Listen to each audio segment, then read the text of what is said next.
can this summit that is happening, right, help shift Africa from being just a consumer of these foreign built AI tools that are available, because there are so many of them and we have been consuming. But how can this summit help shift that and then give us a different narrative altogether? I'll start by saying I was on my phone yesterday and I was scrolling through my social media account and I saw this very beautiful infographics. Okay. On the y-axis, we did have capitals being raised. On the x-axis, we had a time frame. Something very interesting actually happened. We could see that during the years of Industrial Revolution, right, we did have the railways moved over to the internet. Now it's AI, and there's a dramatic increase in AI. Yeah, it's crazy. Billions of dollars being spent every single second, and that's a lot. And it honestly, it keeps me up at night sometimes because I'm thinking out loud, what are we doing as a continent? Yeah. And I think the true margin for growth and impact should rather be not just those who are in the room. Mm-hmm. I mean, of course, we do have policymakers, we do have CEOs, we do have officials as well.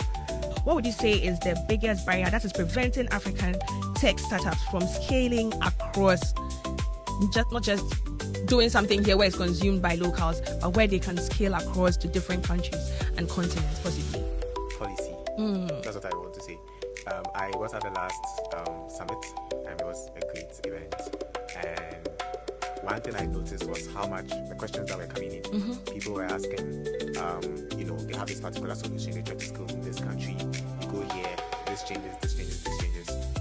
At my startup Stable Systems, we're building an app here. Okay. And we need to scale this across Africa. It's currently just 3.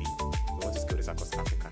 So, like when you say to scale across Africa, so it will have different languages. Exactly, Swahili, etc. Okay. Right? I know my panelists are building models that are going to help us. So in the end, yeah, I'll talk to them. Don't worry. Yes, you have to. Yeah. So, and one thing that came out a lot was the fact that there are different AI framework policies across Africa. But I think one thing that I see that's improved is that the AU, I think in 2025, brought in a policy that's going to try to level the playing field, that's have a unified policy right across board. And I'm really hoping that we get there very quickly. I see that our government launched the AI policy. Yeah, the strategy. Yeah. And when they did launch that, you could see it's aligning very well with that policy. How would this summit help them accelerate the cross-border collaboration among tech startups and businesses like yours in Africa? At the last summit, I left the summit having so many contacts with people across Africa. Okay. Rwanda, Nigeria, potential investors. Some of them in advanced stages that we are closing.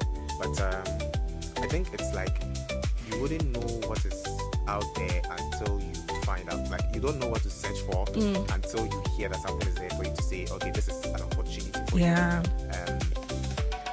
The last summit, for example, and I think one of the best parts of the summit is actually the coffee. I hope I don't get in trouble for this.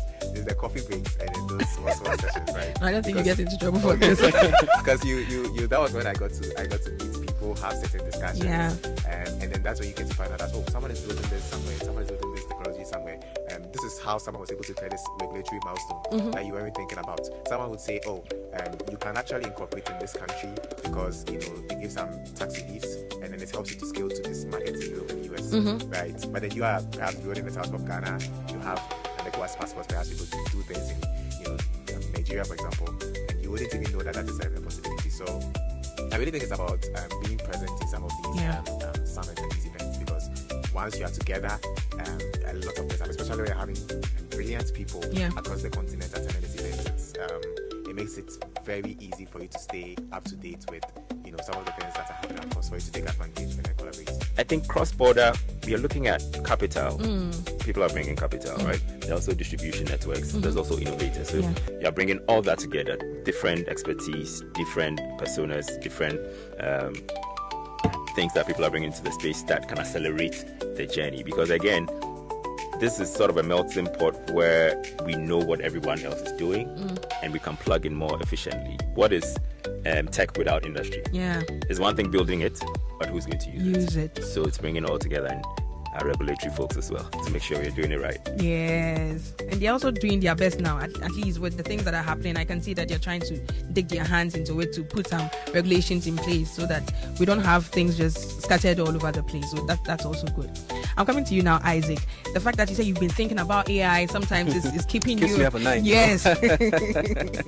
Right. How do we shift this mindset that we have right now? The mindset of traditional African business leaders from viewing AI as a luxury expense, right? How do we shift that to moving that to viewing it as a core operational requirement that we need in our businesses? How do we change this mindset? Honestly, I think we should install AI. No. Okay, let us hear more about that. A CEO doesn't really need to know exactly what transformers are, or what, let's say, these models are literally maybe 5,000 parameters or not. They don't care about it, honestly. Yeah. I mean, this draws me back to when I think, discovered university also, right? We don't care about the grid system, how many watts. What every, I think, a business owner really cares about is the results, exactly. And these are three good things. Am I increasing productivity? That's, of course, revenue. Yeah. Am I reducing costs? Am I saving time? And now AI shifts from being just an add-on to being a system in place. And you need to understand that no one really cares about exactly what you're building.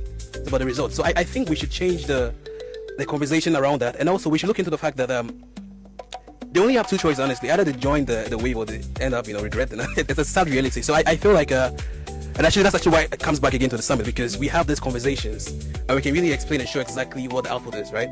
We have a chatbot, you have an intelligent layer that works upon your system. It makes it perhaps more convenient. So, here's my point. We should install AI. We should just rather show the results. And I think that would gradually mean that we can now understand its workings. And slow but steady, we can adapt it.